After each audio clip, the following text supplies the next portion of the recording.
Madame, Monsieur, chers téléspectateurs de DEN TV, auditeurs de Diaspora FM, c'est un plaisir de vous retrouver pour ce deuxième panel comptant pour les élections communales et municipales. Et donc, j'ai sur ce plateau Peggy Ludovic Dagba, il est rédacteur en chef de Diaspora FM. Peggy Ludovic Dagba, bonjour. Bonjour à vous, Maurice Yagua. Merci de nous rejoindre dans ce studio. À ma droite, il est resté avec nous, Landry Adelakun, il est juriste. Landry, merci d'être resté avec nous et bienvenue sur ce deuxième panel. Merci, c'est moi. Et voilà, mesdames, messieurs, donc ce dimanche, les Béninois, le Bénin est en train de procéder au vote, à l'élection de ses conseillers communaux. Donc, et nous allons donc tout à l'heure appeler nos correspondants. Vous avez suivi dans le premier panel, nous avions appelé Porte-Novo, Lokossa, en contact avec Cotonou, Peggy qui nous revient de Cotonou, qui a assisté au vote du président de la République. Mais dans ce deuxième panel, nous irons directement au nord pour pouvoir écouter nos correspondants, pour savoir ce qui se déroule, ce qui se passe plutôt dans le nord du Bénin. Nous irons à Parakou et si possible plus au nord, à Natitengu, pourquoi pas. Peggy Ludovic Dagba, vous nous revenez du terrain. Ce matin, vous avez assisté au vote du chef de l'État. Vous êtes de retour dans ce studio, sur ce panel. Dites-nous, qu'avez-vous observé autour de vous? Comment ça s'est déroulé, ce vote? Eh bien, Maurice Yagua, je ne dirais pas autre chose que ce que j'avais relaté tout à l'heure, autour de 9 h, où le chef de l'État est donc arrivé à l'école primaire publique Charles Guillot de Cotonou. C'est au quartier Zongo, où son cortège s'est immobilisé exactement autour de 9 h 7 minutes, je crois, si je ne m'abuse. Il est descendu d'abord, après, il est allé ouvrir la portière à sa femme, la première dame, qui donc aussi est descendue. Les deux. Le chef de l'État impose l'élégance aux Béninois. C'est quand même sa femme. Hein. Mais c'est des détails qu'il faut nous donner. Il faut vraiment le prendre en considération, parce que c'est quand même son épouse. Et vous savez très bien, l'homme doit faire montre de galanterie vis-à-vis de sa femme. Et vous savez très bien tout ce qu'il y a comme, comment dirais-je, soin, tout à fait, attention, finesse, élégance. Et vous savez, le chef de l'État met toujours un point d'honneur à cela. Absolument. Vous vous souvenez, l'année dernière, le 28 avril 2019, c'était, on va dire, le même geste, à ce même lieu où il était venu. Sauf que là, c'était un peu plus tôt. Il avait voté, je crois, autour de 8 h. 8 h 7 minutes. 8 h, ça n'a pas duré plus de 13 minutes, je crois, l'opération de vote du chef de l'État l'année dernière. Donc, ce qui fait que déjà à 8 h 30, c'était fini. Cette année, eh bien, c'est 1 heure de plus. C'est des détails qui doivent quand même pouvoir impacté pour qu'on sache vraiment que le chef de l'État, c'est quand même la première personnalité du pays. Ses actes sont suivis avec attention. Avec beaucoup de monde. Et ça n'a pas raté encore cette année, je le disais tantôt. Donc il est descendu avec sa femme. Ils se sont rendus dans le bureau de vote numéro 3 d'abord, parce que c'est là où... il accompagne toujours sa femme. Voilà, c'est là où sa femme... voter d'abord. Voilà, c'est là où sa femme devrait voter, c'est là où sa femme a voté. Donc il est allé assister sa femme. Dans son vote. Et je crois que Mme Claudine Benayon-Talon a été le 216e votant, en tout cas la 216e personne a voté ce matin. Elle a voté sous le numéro 216, pour être beaucoup plus précis. Et quelques minutes ont suffi pour son vote à elle. Juste après, les deux se sont rendus dans le bureau numéro 3. C'est bien numéro 3, oui, le chef de l'État. Madame Claudine Benayon numéro 1 a voté, non, dans le poste de vote numéro 2. Numéro 2.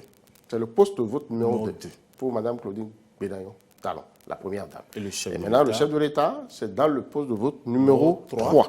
Où là, lui, il a été la 314e personne. Ah oui, là, ça va vite. Ça, c'est des détails que nous avons recueillis auprès du bureau de vote.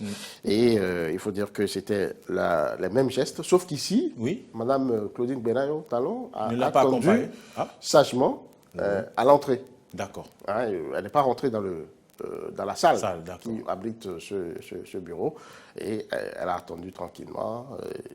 Monsieur le Président de la République est allé faire son vote. Et maintenant, les deux se sont retirés de l'école, de la cour de l'école, pour maintenant se rendre sur le pavé, pouvoir rentrer dans leur véhicule. Mais là, il y a eu un bain de foule. Hein? Il y avait un bain de foule, il y avait beaucoup de monde, des femmes qui sont venues, des hommes, des curieux. Ils ont acclamé le chef de l'État. Qui se sont massés les deux côtés de la rue pavée. Tout à fait. Donc le chef de l'État a dû quand même faire de grands signes pour les saluer, mais il y a eu les femmes de Zongo qui ont tenu quand même à lui passer un message. D'accord. C'est la représentante de ces femmes. Les images vont suivre dans un instant. Dans un instant, oui. C'est l'une des responsables de groupement de femmes qui s'est adressée au chef de l'État pour lui dire vraiment merci beaucoup, Monsieur le Président de la République, merci pour tout ce que vous nous faites ici à Zongo. Zongo n'a jamais été aussi propre. Zongo, aujourd'hui, a changé totalement de visage et nous sommes vraiment contents. Nous tenons à vous le signifier, nous tenons à vous le dire de vive voix. Nous vous remercions. Dieu sera avec vous. Vous savez que chez nous ici, Dieu a quand même une importance capitale. Il est sans cesse évoqué pour accompagner chacun. Et je crois que les femmes ont fait cette prière au chef de l'État qui leur a dit merci, qui leur a dit que ça ne fait que commencer.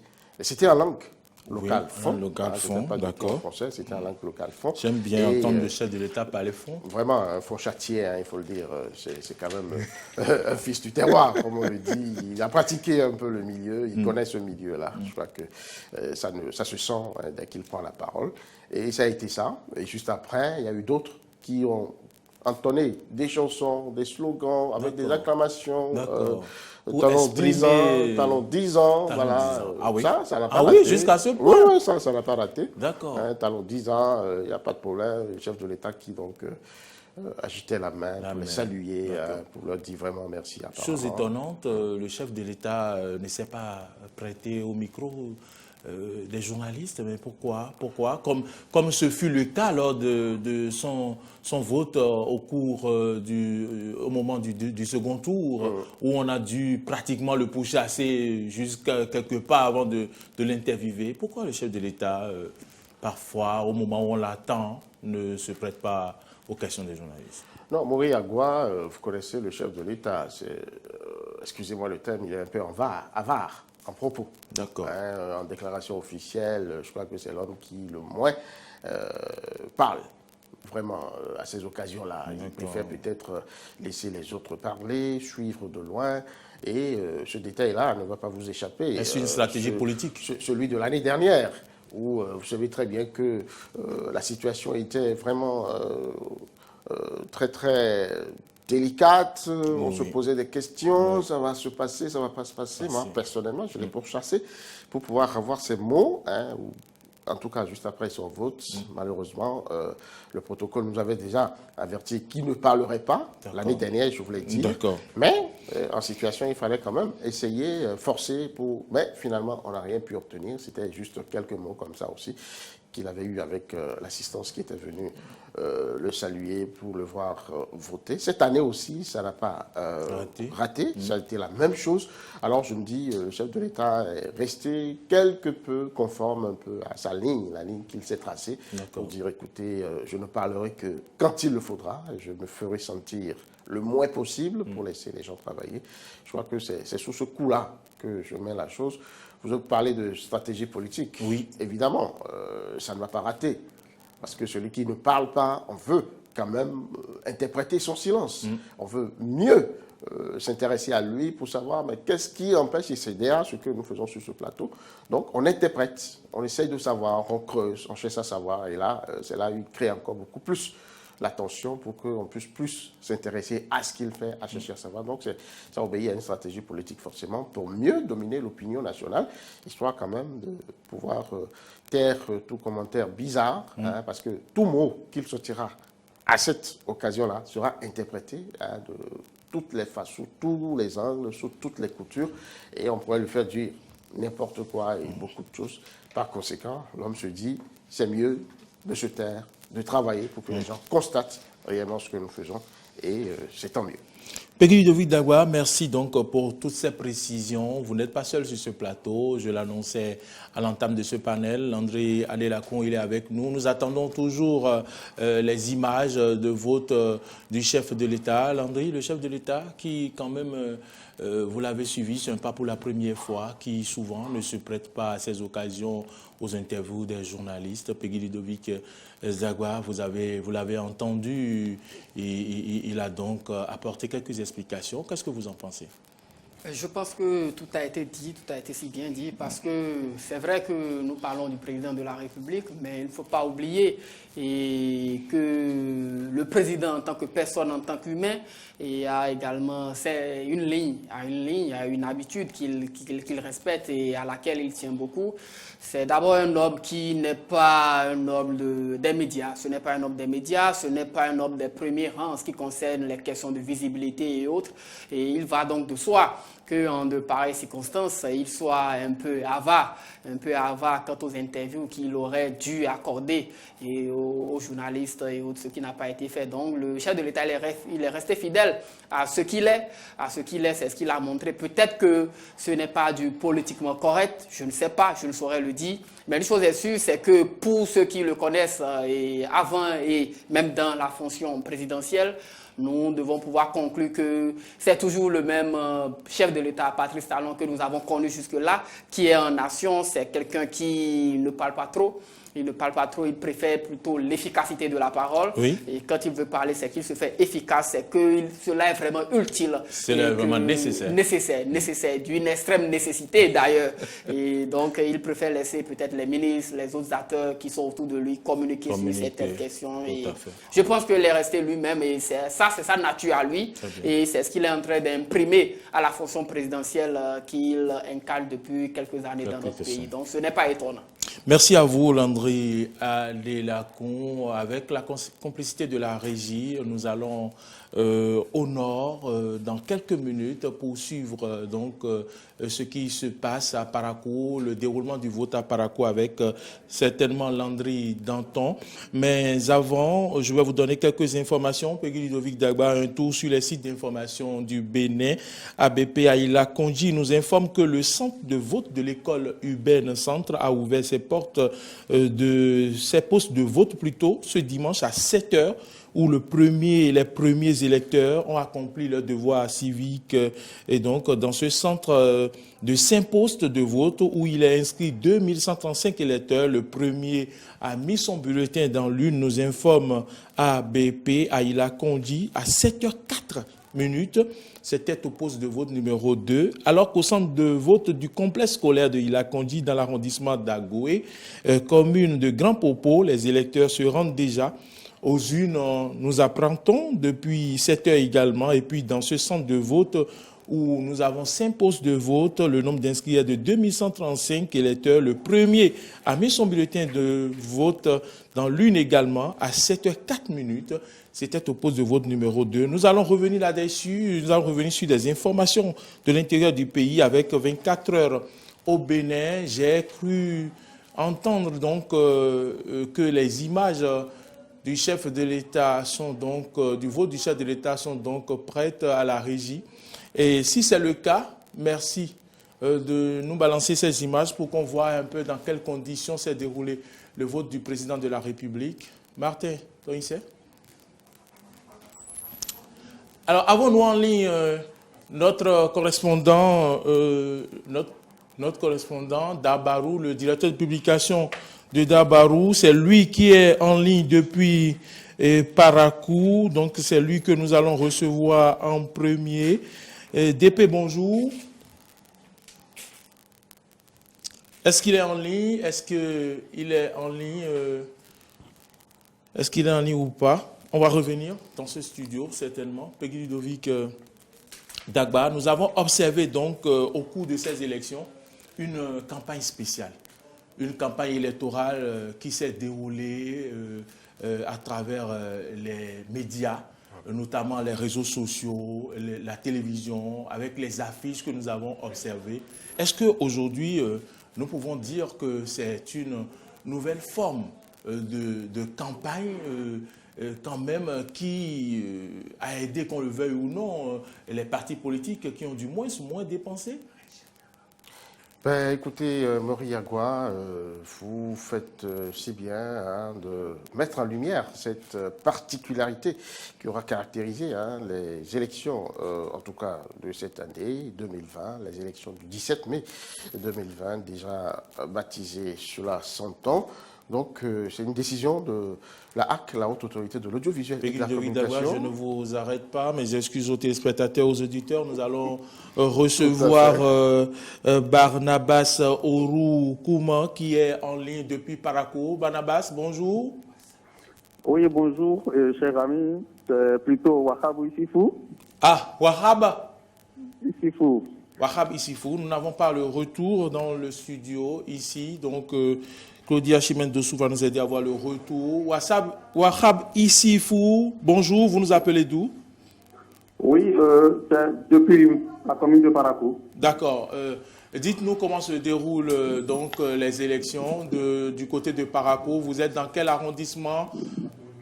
Nous sommes dans le premier arrondissement de la ville de Parakou. Il faut dire que la ville s'est réveillée avec une pluie partielle de 6h jusqu'à 6h45, avant que, au niveau des arrondissements, les urnes soient envoyées au niveau des bureaux de vote des différents quartiers, des différents centres de vote.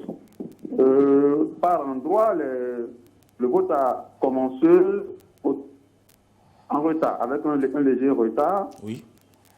7h45 ailleurs, 8h à un autre endroit. Mais il faut dire en ce moment qu'il y a encore dans le premier arrondissement exactement 14 bureaux de vote qui n'ont pas encore démarré pour faute de kits. Selon tout à l'heure, on a pris le coordonnateur d'arrondissement qui nous a précisé que la Sénat n'avait pas envoyé tous les kits. D'accord. C'est actuellement que les kits sont en train de faire leur entrée au niveau du premier arrondissement de Parakou. Donc, peut-être dans les quelques minutes à venir, les éléments ou le matériel manquant au niveau de ces bureaux de vote vont se rajouter pour que le processus se déroule comme il le faut. Mais il faut dire, actuellement, à 11h, il y a 14 de vote qui n'ont pas encore démarré. Très bien. Alors, donc, avec l'arrivée de ces kits, donc, on peut espérer que ces bureaux de vote, ces 14 bureaux dont vous parlez tantôt, ouvriront leurs portes dans quelques minutes. Vous êtes rédacteur en chef du quotidien Dabarou, n'est-ce pas? Oui. Alors, est-ce que par rapport aux élections législatives, on peut dire que les populations sortent davantage? Oui, comparativement aux élections législatives, on peut constater avec beaucoup d'aisance que les populations sont en train de sortir, même si ce n'est pas encore la grande affluence, les populations sont en train de sortir quand même.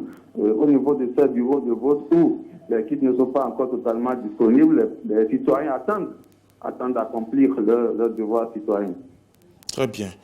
Vous allez nous revenir certainement quand vous irez dans un autre arrondissement de Parakou. Non, on a déjà fait le tour de plusieurs arrondissements. D'accord. On a déjà fait le tour, on a même constaté des situations de fraude, surtout dans le premier arrondissement, plus précisément à l'école maternelle Laki Parani, où le président du poste de vote numéro 4 a été épinglé en flagrant délit. Ah oui. Il a détenu des spécimens estampilleux d'un parti politique. Ah oui. Où la police l'a épinglé. Actuellement, il serait au commissariat du premier arrondissement de Banikane. Très bien. Du deuxième arrondissement de Banikane plutôt, il serait là-bas. Pour l'instant, il a été remplacé par un autre assesseur pour que l'opération se déroule comme il le faut. Merci Wahab. Nous espérons que vous nous appellerez avant 13h pour s'il y a d'autres situations. Merci, je vous en prie. Merci infiniment de nous avoir appelés. Wahab depuis Parakou, Wahab Issifou, il est le rédacteur en chef du quotidien Dabarou. Peggy Ludovic Daba, situation de fraude annoncée. Heureusement que l'élément perturbateur a été déjà appréhendé. mis aux arrêts au commissariat de Banikani. Non, écoutez, ces genres d'actes sont malheureusement rencontrés par ces temps qui courent. Vous savez très bien qu'on ne peut pas parler d'élection au Bénin sans avoir ces genres d'actes. C'est vrai que depuis quelques années, ça a donné l'impression d'avoir vraiment, comment dirais-je, disparu. Mais ceci peut-être à cause donc de l'éducation des partis politiques à l'endroit de leurs militants, ce qui est nécessaire. Je crois qu'on doit pouvoir continuer cette éducation-là, ces opérations-là, histoire quand même d'amener les citoyens à avoir des comportements probes, des comportements citoyens. En pareille circonstance, il faut éviter ces genres d'actes. Heureux quand même que ça soit vraiment minimisé. Et ce cas-là, j'espère que la police aura, ça c'est déjà ce qu'il faut faire pour pouvoir décourager d'autres velléités dans ce sens. On nous apprend également que jusqu'à 9 h, un bureau de vote n'aurait pas ouvert encore ses portes. Un dysfonctionnement monstre au niveau de ce bureau de vote de Zogbo, transféré au complexe Oufoué-Boigny, qui n'aurait pas ouvert ses portes jusqu'à 9 h. On espère que l'un de nos reporters pourra faire un tour sur place pour nous dire la situation. Nous revenons maintenant, Peggy Ludovic Dagba, à cette campagne médiatique, essentiellement médiatique, dont vous parlez. Tout à fait, Maurice Yagua, je disais tantôt, c'est l'une des grosses particularités de ces élections du 17 mai 2020, que l'histoire va retenir. Pour la première fois, on a confiné la campagne, j'allais dire dans les médias, dans un moment de confinement. Oui, tout à fait. Non, c'est bien. C'est le thème en vogue. Oui. On parle de coronavirus, il faut trouver la formule pour limiter au maximum la propagation du virus. Tout le monde est à la maison, il faut éviter les grands mondes. Le contact physique. La campagne électorale, c'est quand même les grands mondes, c'est les meetings, c'est les conférences, c'est, comment dirais-je, il faut éviter les campagnes de masse. Voilà. Et il faut donc éviter d'aller prendre d'assaut les stades, les places publiques et tout, où on ne pourrait pas maîtriser vraiment la propagation du virus. C'est pour cela que la Haute Autorité de l'Audiovisuel et de la Communication a décidé quand même de faire cette campagne médiatique. Alors, qu'est-ce qu'il faut dire au plan constat? Je crois que ça a été quand même une bonne opération parce que moi je me dis sur les 100% de l'auditoire, en tout cas des personnes cibles, peut-être 80 à 90% ont été touchés. Parce qu'aujourd'hui, la radio a envahi, on va dire, la vie des citoyens, même dans comment dirais-je, les zones les plus reculées, dans le Bénin profond, comme on le dit. L'habitude est désormais acquise chez les populations d'avoir au moins un poste radio. Et aujourd'hui, la chose est encore facilitée de plus par les smartphones, par les portables qui sont, ma foi, vraiment omniprésents dans la vie des populations. Et lorsqu'on sait que ces populations sont vraiment intéressées, sont souvent attirées par le discours politique, par l'activité politique. Pour la plupart analphabètes, il faut le rappeler. Il faut le dire. Ils ont quand même accès à ce média-là, même dans les champs. Les gens peuvent écouter, les gens peuvent capter la radio et écouter. Donc, la ROC a quand même su trouver la formule qu'il faut, moi je trouve, ça n'engage que moi, pour pouvoir permettre à ces populations-là d'être atteints des messages des politiques. Vous l'avez dit, c'est en langue locale. Il y a eu la possibilité qui a été laissée aux partis politiques de délivrer leurs messages dans les langues qu'ils ont voulu. Donc, ceci aussi a permis à ces partis politiques-là, on va dire, de quand même atteindre leurs objectifs, même si ce n'est pas à 100%. Parce qu'on ne peut pas dire que tout le monde a suivi et au même moment ce message-là. Mais l'impact a quand même été grand. On l'a noté. Vous savez, Diaspora FM, qui est donc le bras radio du groupe Eden, a reçu aussi ces partis politiques-là. Et nous avons quand même des échos. Vous savez, c'est dans une zone, quoi qu'on dise, villageoise, on va dire, rurale. Tout à fait. Donc, il y a quand même eu des échos. Il y a eu comment dire, des retours qui nous ont permis de savoir que les populations ont quand même été quelque peu impactées par la chose. Donc, on peut dire que, en tout cas, à l'heure où nous parlons, il n'y a pas encore d'études affinées qui a été menée là-dessus, mais les populations, déjà les partis politiques, ne s'en sont pas plaints. La plupart, ils ont même eu la possibilité de calibrer leurs messages, qui évidemment ont été vus et validés d'abord par la HAC, pour la teneur parce qu'il veut éviter un certain nombre de choses, la haine raciale, les violences, les propos, pour pouvoir aller contre l'autre partie, ainsi de suite, qui n'est pas là pour réagir et tout. Donc tout a été fait quand même dans les règles de l'art. Et on peut dire aujourd'hui, au vu de ce que nous voyons sur le terrain, peut-être qu'on va y arriver avant que je ne parte de ce plateau pour rejoindre le terrain. Je veux parler du taux de mobilisation, on va dire, hein, le taux de participation, voilà, qui quand même, déjà, ce matin jusqu'à 10 heures, tranche avec ce que nous avons eu par rapport à l'année dernière. On évoquera un peu tout à l'heure les causes et pourquoi pas ce qui explique la chose. Landry Adelakun, campagne électorale essentiellement par les médias, les affiches, télévision, radio, et donc ne devons-nous pas penser au ressenti des populations quand l'on sait que la population, pendant plusieurs années, depuis l'avènement de la démocratie, a donc l'habitude d'être au contact de ces électeurs-là, qui, vous le savez, posent des actes que nous avons toujours déplorés, distribution de vivres, corruption. Et donc, est-ce que les populations, en ce qui concerne leur ressenti, est-ce qu'on peut dire qu'elles sont satisfaites de cette façon-là de faire la campagne désormais chez nous? Je pense que c'est un sujet qui relève de la sociologie politique. Et après les élections, nous aurons le temps de constater ce que nous aurions retenu qui nous permettront certainement de pouvoir dire si effectivement c'est bon ou ce n'est pas bon. Mais ce que nous pouvons déjà constater, c'est que nous sommes là en pleine rupture d'habitude avec ce qui était jusque-là érigé comme étant la règle, la norme. Et il faut dire que nous sommes dans une situation exceptionnelle et dans une situation exceptionnelle, il faut des mesures exceptionnelles. Alors, il faut déjà féliciter les différents organes qui ont pensé à prendre ces mesures que moi je considère comme étant des suggestions, parce que je l'ai déjà dit dans l'autre émission que cela manque de base légale. Mais puisque nous y sommes déjà, il faut dire que c'est de belles mesures qui répondent quand même à la situation actuelle. Si nous pensons organiser les élections, c'est ce qui est fait.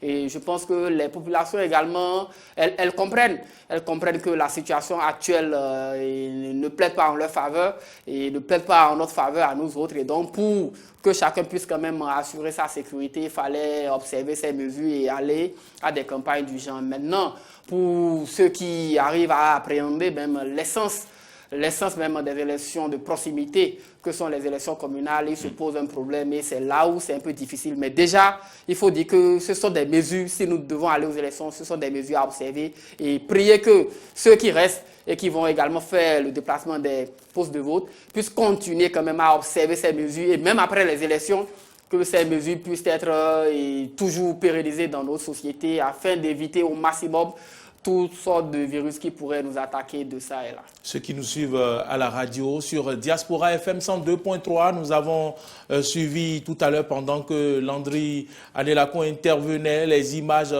du chef de l'État donc qui votait, ces images donc qui passent actuellement sur la télévision, le chef de l'État donc qui, comme nous le disait Peggy Ludovic Dagba, qui nous a ramené ces images avec Damien Pedro qui a voté ce matin à Cotonou avec son épouse Claudine Talon. Le chef de l'État donc s'est rendu avec bavette à la bouche et au nez pour pouvoir accomplir son devoir citoyen.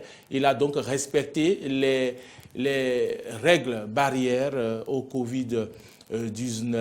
Et donc voilà, on avait demandé à la régie de nous montrer ces images-là. C'est important, c'est des moments historiques. On retient donc que les populations doivent sortir, accomplir leur devoir, comme l'a fait le chef de l'État, Peggy Ludovic Dagba. Est-ce que nous devons espérer désormais avoir une nouvelle façon de faire la campagne au vu des conclusions ou du moins des bénéfices apportés par cette méthode de campagne qui peut-être a réduit les dépenses aux partis politiques? Écoutez, au début de mandat, le chef de l'État l'a dit, moi je viens ici pour quand même sortir l'argent du jeu électoral. Il a dit c'est pour minimiser le rôle de l'argent dans les opérations électorales au Bénin, que le chef de l'État a entendu dicter ce postulat-là, et on le voit depuis son avènement, il travaille chaque fois à ce que l'argent diminue d'impact. Et là encore, je crois que c'est un élément important à noter, à marquer, pourquoi pas. Et est-ce qu'il y a de mal à recopier, à reprendre ce qui est bon pour la suite? Je crois que les pouvoirs publics vont noter cette expérience encore nouvelle qui aura permis de limiter encore le rôle de l'argent cette année. Vous n'êtes pas sans savoir, Moriagua, Landry Adélakon, que nous sommes dans la vie nationale. Nous discutons avec les uns et les autres. Vous savez, on a semblé, comment dirais-je, désapprouver l'absence de l'argent qui n'a pas circulé cette fois-ci au cours des campagnes. Tout le monde disait, ouais, généralement c'est à cette occasion-là qu'on a quand même un peu... il y a même des citoyens qui vous disent ouvertement, moi je n'ai rien vu, donc, je n'ai rien eu, je n'ai rien vu passer. Et ce que j'ai pu avoir, si vraiment j'en ai eu, c'est vraiment quelques petits malheureux francs. Donc c'est un peu ça. Je crois que c'est un élément important à noter pour cette campagne. Je crois qu'on ne va pas se voiler la face, c'est très important. Il faut faire les choses dans les normes. Il faut pouvoir évoluer. Est-ce qu'on ne va pas habituer les citoyens à cette forme de campagne pour éviter l'achat de conscience? Est-ce qu'on doit continuer par acheter les consciences? Voilà. Est-ce qu'on doit continuer par acheter les consciences? Ce à quoi moi je vais inviter les populations, c'est déjà de comprendre déjà ça et de prendre leur rôle en main. Parce qu'il ne s'agit pas simplement d'aller voter pour quelqu'un que vous élisez et vous allez vous coucher à la maison, quitte à lui de faire ce qu'il veut. Non. À partir de cet instant, c'est le rôle du citoyen qui est en train vraiment d'être valorisé. Parce qu'en tant que citoyen, il faut que les populations le sachent. Nous l'avons dit à travers des émissions, comme une à la une, le citoyen a le devoir de chercher à savoir ce qui se passe au plan local. Au niveau de la mairie, au niveau des arrondissements, il a le devoir, la loi lui permet d'aller chercher à savoir. Il peut même assister à des délibérations publiques. Mais qui le fait? Personne. Parce qu'on se dit, non, ce n'est pas notre place, il faut bien que le maire le veuille, il faut bien que les conseillers puissent le vouloir avant que... Non, c'est votre droit le plus absolu. C'est vrai, ça ne va pas se passer dans la pagaille. Ça s'organise. Il y a les conseils municipaux qui se tiennent. Il doit avoir la place des populations dans la salle, forcément. Parce que les gens doivent savoir, c'est pour eux que le conseil communal travaille. C'est pour eux que l'exécutif communal travaille. Alors, une fois que vous avez élu ces gens-là, il faudrait pouvoir les suivre à la trace pour dire, mais tel budget-là que vous avez fait, quelles sont ces déclinaisons? Qu'est-ce qui est consacré, mettons, à l'assainissement à la base? Parce que c'est ça le plus important. La population a donc le droit. Comment vous appelez ça? Les infrastructures socio-communautaires qui manquent. Parce qu'il y a des zones dans lesquelles on n'a pas, où on a les hôpitaux, mais on n'a pas le personnel pour animer ces hôpitaux. Que fait le conseil communal par rapport à ça? C'est des questions qu'on peut leur poser.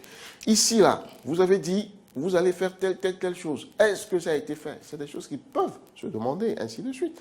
Et je crois que l'occasion est maintenant donnée à ces populations-là de rentrer désormais dans leur rôle pour pouvoir vraiment interpeller comme cela se doit et au moment où il le faut les exécutifs communaux pour savoir réellement ce qui est fait.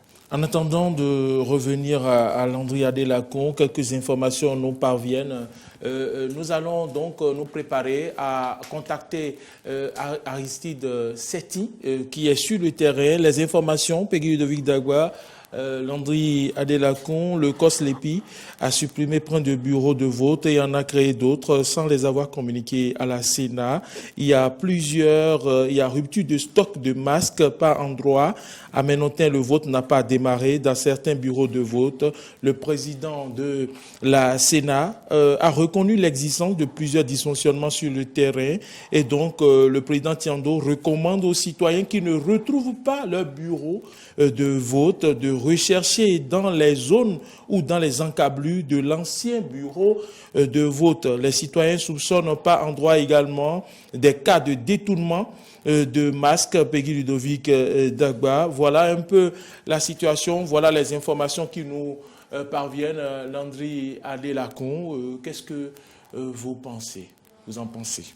Je pense que c'est peut-être un peu déplorable, mais pour ceux qui savent, quand vous organisez de ces événements, une chose est sûre, il y aura des couacs.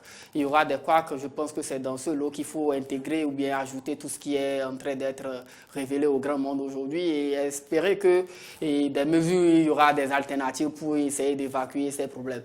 Mais vous devez déjà reconnaître qu'il n'y aura pas une organisation à 100% ou à 102% parfaite, mais une chose est sûre, et la perfection étant une chose asymptotique, et je pense que c'est normal et c'est consubstantiel d'ailleurs à toute organisation, mais je pense qu'on aurait dû faire peut-être un peu d'effort, mais ce n'est pas encore grave, et les mesures seront certainement prises par les autorités compétentes pour essayer de faire voter tout le monde, parce que là, il s'agit d'une question de droit. Chaque citoyen ayant ce droit, le droit au vote, je pense que les mesures seront prises et il n'y a pas encore de soucis. Et c'est des choses, et cela permet également, comme nous l'avons dit, que le code électoral de 2019 est à sa première expérience et que cela permettra de voir et de corriger certaines imperfections pour que déjà pour les prochaines élections, les élections de 2021, l'on puisse éviter de constater qu'une institution de la République crée et supprime certains bureaux de vote alors que l'organe chargé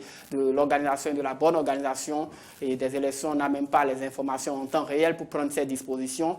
Et c'est pour vous dire, c'est aussi cela, c'est la belle expérience et c'est ce qui fait qu'il est toujours mieux d'être à l'action.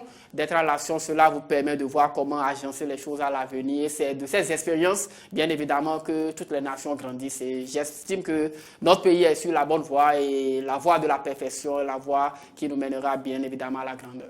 Peggy Ludovic Dagba, nous allons joindre Marcel Zoumenou, il est analyste politique. Nous allons vous libérer. Est-ce qu'aujourd'hui, mais avant, est-ce qu'aujourd'hui, vu les 17 ans de pratique de décentralisation, est-ce qu'il n'y a pas beaucoup de choses à améliorer? Quelle réorientation devons-nous donner désormais afin d'atteindre les objectifs de décentralisation? Écoutez, Maurice Yagwa, je n'ai pas envie de vous dire que vous enfoncez une porte déjà ouverte. Vous savez très bien que ce processus de décentralisation portait à sa gueule beaucoup d'espoir, beaucoup d'objectifs qui se devaient d'être atteints. Non, le principal, c'est la descente réelle de pouvoir à la base. Aujourd'hui, est-ce qu'on peut dire que les populations jouissent réellement de la réalité de cette descente de pouvoir à la base? Est-ce qu'on peut le dire sereinement, avec aisance, pour dire, ouais, de manière tangible, nous touchons cette réalité-là? Eh bien non, nous voyons le processus. On a dit processus, ça veut dire que c'est à étapes successives. Donc nous sommes déjà à une étape qui se devra encore d'être creusée. Il y a beaucoup d'espoirs qui ne sont pas encore atteints au niveau de la base locale. Et on venait tantôt de parler du rôle des citoyens, qui n'est pas encore une réalité à ce niveau-là précis. Et il y a d'autres, par exemple, comment créer et, comment dirais-je, faire fleurir l'économie locale. Ça, c'est un chantier, par exemple, où, comment dirais-je, l'exécutif local doit avoir les coups des franches pour pouvoir mobiliser la ressource, et surtout la ressource financière, pour mener ces actes. La seule chose sur laquelle on force aujourd'hui, ce sont encore les poches des citoyens, avec la multiplication à foison des taxes à la base. Est-ce que les populations pourront être à ce niveau, comment dirais-je, à ce niveau, être vraiment au fait de la réalité de la chose? Non, ça devrait pouvoir servir les populations. Mais encore, c'est encore elles qui participent, on va dire, à la construction de leur cité. Il faudra que ça change. Il y a également d'autres chantiers sur lesquels l'exécutif, je vais dire local, devra pouvoir axer ses actions pour permettre vraiment l'épanouissement à la base. Donc, on ne pourra pas, de manière exhaustive, en parler. C'est des points qu'on va aborder et c'est des points qui feront objet, certainement, de projets au niveau de ces... Bekis Ludovic Dagba, nous allons vous laisser partir. Nous avons en ligne Marcel Zoumenou. Marcel Zoumenou, bonjour. Bonjour, chers confrères. Bonjour, vous êtes en direct sur Eden TV et Diaspora FM. Vous devez être avec nous dans ce studio. Vous avez suivi depuis ce matin le déroulement des élections. Certains bureaux de vote qui, jusqu'à 7 heures, n'ont pas ouvert leurs portes. D'autres correspondants qui nous ont informé quand même qu'on observe plus d'affluence que c'était le cas il y a un an au cours des élections législatives. Marcel Zoumenou, quelle analyse faites-vous donc de cette évolution des choses où aujourd'hui les populations sortent plus que lors des élections législatives? Merci, chers confrères. En fait, il faut comprendre, moi je l'ai déjà dit à certains amis, que le taux de participation sera plus élevé pour les élections communales que les législatives. Vous savez, pour les élections législatives, on avait 2 partis en lice. Et on avait également, par liste, 83 candidats titulaires et 83 suppléants. Donc ça fait au total 166. Alors que pour les élections communales, nous avons déjà 5 listes. Il y a une différence. Nous avons 5 listes. Et le nombre de candidats, je crois que c'est 3000. Et ça aura forcément un impact parce que tous ces candidats ont forcément des amis, et tous ces candidats ont forcément des parents, tous ces candidats ont forcément des lobbies, des groupes dans lesquels des gens qui sont les leurs et qui, même s'ils désapprouvent la manière dont les choses se font, peut dire, bon, j'irai voter parce que j'ai tel ami, parce que j'ai tel parent, parce que j'ai telle personne qui est sur la liste, je peux aller voter. Donc, moi, j'ai compris que, fort de ces paramètres, le taux de participation sera un peu plus élevé, mais il m'est difficile de dire quel sera le pourcentage aujourd'hui. Mais je crois que, à la lutte de ce que moi-même j'ai observé un peu dans quelques bureaux de vote, ce que j'ai sillonné ici à Porto-Novo, il y a un peu plus d'engouement, un peu plus d'empressement que ce qu'on a observé lors des législatives de l'année dernière. Nous avons appris qu'il y a déjà des ruptures de masques par endroits, les populations qui soupçonnent les détournements de masques. Marcel Zoumenou, est-ce qu'on devrait observer ces genres de situations? Normalement, non. Parce que, d'abord, ça, c'est l'organisation matérielle de l'élection incombe à la Sénat. Et vous savez que nous avons un Sénat professionnel et permanent. Ce n'est pas un Sénat ad hoc qui s'y prend à quelques jours des élections. Elle est là de façon permanente. Et le corps électoral a été convoqué des mois à l'avance. Et la Sénat s'y prépare. Donc, elle sait à peu près dans chaque bureau de vote le nombre de votants. Et donc, on devait prévoir. Si on n'arrive pas à prévoir, c'est peut-être qu'on a des difficultés financières ou bien peut-être qu'on ne s'est pas pris à temps ou bien. Et là, ça montre un peu une sorte de malorganisation au niveau de la Sénat. Sinon, normalement, une fois qu'on connaît le nombre de votants dans chaque bureau de vote, on devrait prévoir tout cela. Pour ce qui concerne les soupçons, vous savez, on est dans un pays où les soupçons sont faciles. Peut-être que les agents même n'ont pas reçu le nombre qu'ils doivent recevoir. Oui. Et peut-être qu'ils ont détourné, on ne peut pas le dire pour le moment, mais comme les soupçons sont faciles, chacun y va avec ses commentaires. Alors donc, vous suivez de très près le déroulement de ces élections. Vous l'avez dit, vous avez fait le tour de quelques bureaux de vote ce matin. Certainement que vous n'avez pas observé d'irrégularité. Nous avons appris par notre correspondant qui est à Parakou, dans le 1er arrondissement, qu'il y a eu un cas de fraude. Un représentant d'un parti à un bureau de vote qui a gardé par-devant lui des bulletins estampillés, déjà cachetés, qui est dans la main de la police. Que dites-vous de ces situations? C'est déplorable parce que déjà que nous sommes dans des élections sur lesquelles il y a beaucoup de critiques. Et vous savez que on dit que ces élections ne sont pas inclusives comme les législatives. Et donc, la plupart des partis qui sont en jeu sont des partis de presque la même obédience. Et donc, moi, je suis peiné d'entendre ces choses. Ce n'est pas seulement à Parakou, même à Boycon. Et on a appris la situation de Avrancourt ce matin. Moi-même, j'ai vu quelque chose à Tanzon. À Tanzon, c'est un quartier de l'arrondissement d'Atoupa où il y avait eu presque une tension parce que les gens soupçonnaient, les populations soupçonnaient que les gens voulaient créer un bureau de vote fictif.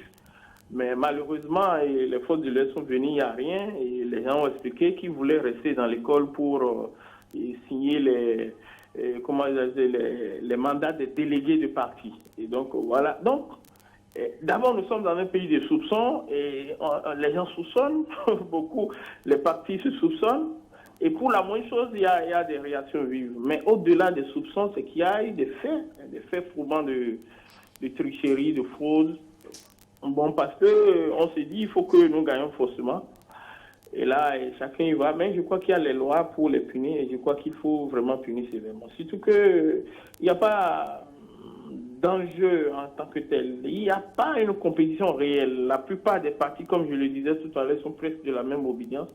Et je ne sais pas pourquoi, peut-être entre frères du même père, on peut aussi se discuter pour des intérêts inavoués. Marcel Zoumenou, vous êtes analyste politique. Je ne vais pas vous laisser partir sans vous poser cette question. Peut-être qu'il sera difficile à répondre pour vous. On a constaté depuis à quelques heures déjà du démarrage de la campagne électorale jusqu'à la fin de la campagne, jusqu'à cette veille des élections, des décès par accident, des têtes de liste, de certains partis politiques. Comment peut-on expliquer ces faits? Est-ce un hasard? Maurice, tu m'amènes dans le domaine de l'irrationnel. Je ne sais pas faire ce genre de débat. Je suis dans le rationnel. Vous êtes dans l'irrationnel. Les éléments prouvant qu'il y a... Mais vous êtes au Bénin. Vous êtes dans l'irrationnel, mais au Bénin. J'ai été vraiment peiné du cas que je connais le plus. C'est le cas d'un ami personnel qui est malheureusement tête de liste BR à Tchoupa, qui est décédé avant-hier. Je crois que tu l'as appris. Mais en dehors de ça, on a appris beaucoup d'autres cas. Alors... simplement, je dis, bon, peut-être qu'aujourd'hui, le jeu politique est devenu un terrain d'expérimentation de tout ce qui est mystique, de tout ce qui est méchant. Parce que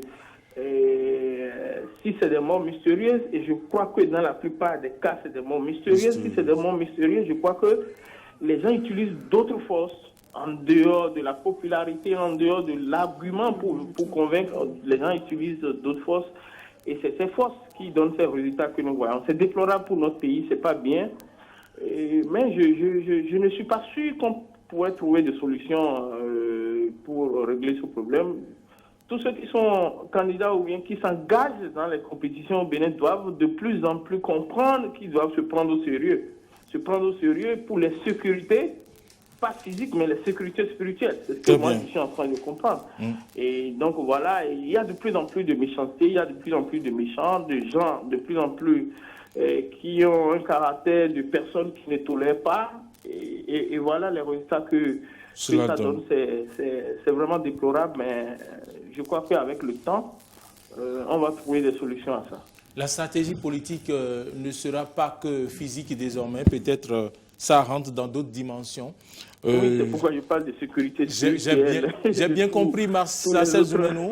Merci d'avoir apporté des éclaircissements, des précisions à nos questions, aux besoins, si c'est nécessaire. Et désolé pour le rendez-vous de ce matin. Merci à vous, Marcel Zoumenou.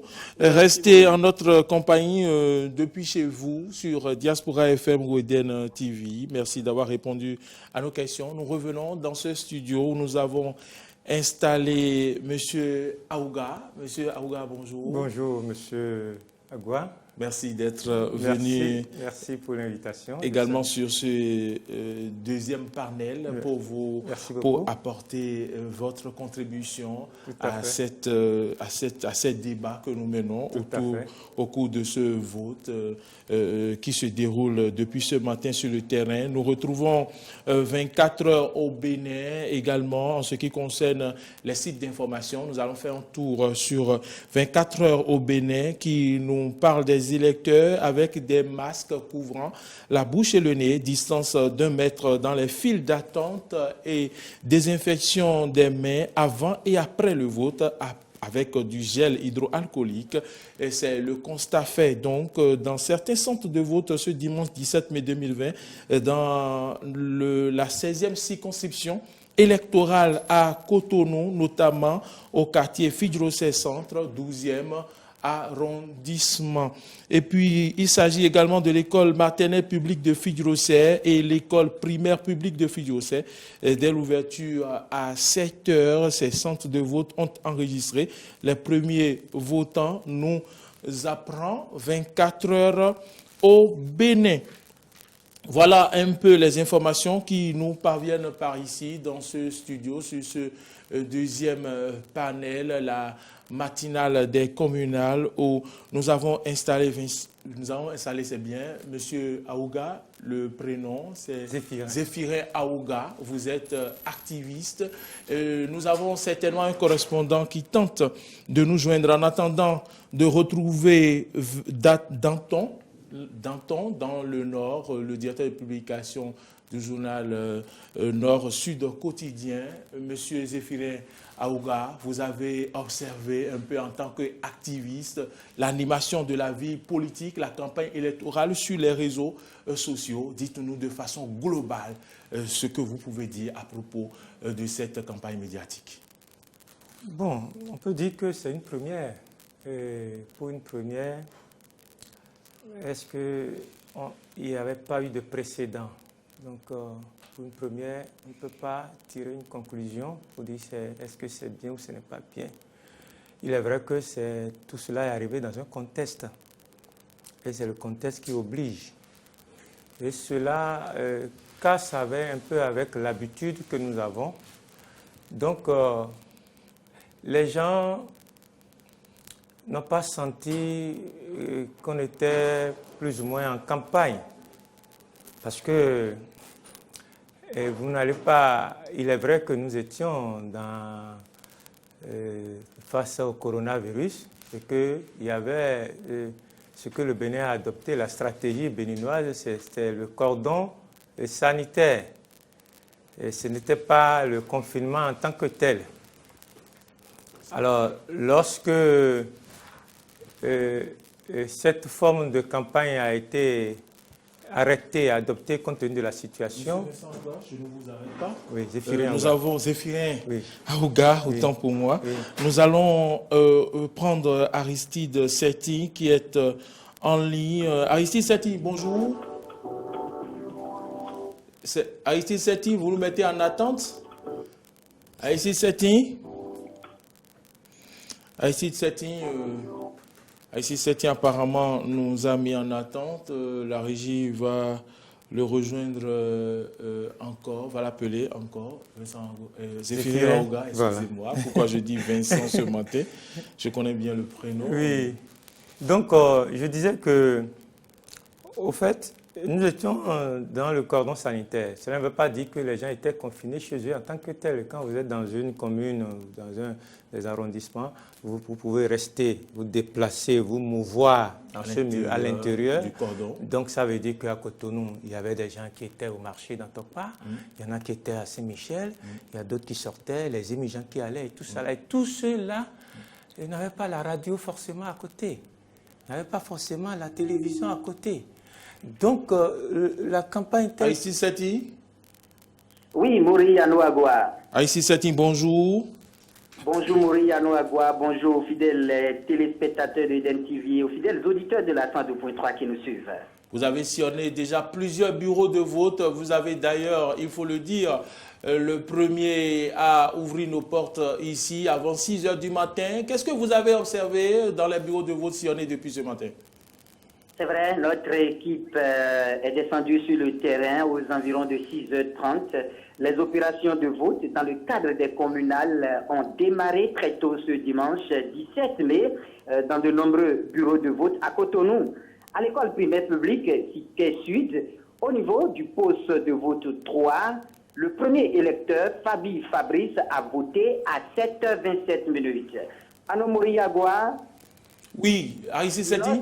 Notre équipe a eu la chance de recevoir le président de la Cour constitutionnelle du Bénin, Maître Joseph Djokbenou, qui a voté au niveau de ce bureau de vote numéro 3 de l'école publique Siquet Sud à 9h46 minutes. Nous avons fait également un tour, avant que le chef de l'État nous vienne voter, nous avons fait un tour à l'école primaire publique Charles Guillot de Zongo, centre de vote du chef de l'État, Patrick Talon et son épouse. Les électeurs sont sortis massivement pour accomplir leur devoir civique. Le premier électeur a glissé son bulletin dans l'urne peu avant 7h20 minutes. D'accord. Dans le centre de vote, à l'école primaire publique de Jéricho, dans le 6e arrondissement de Cotonou, les bureaux ont ouvert également très tôt. Les 5 bureaux ont débuté les opérations à 5 minutes après 7 heures. À l'école primaire publique Yolo Mauto à Gla Figaro, le candidat Luc Atropo a voté à 11h11 minutes.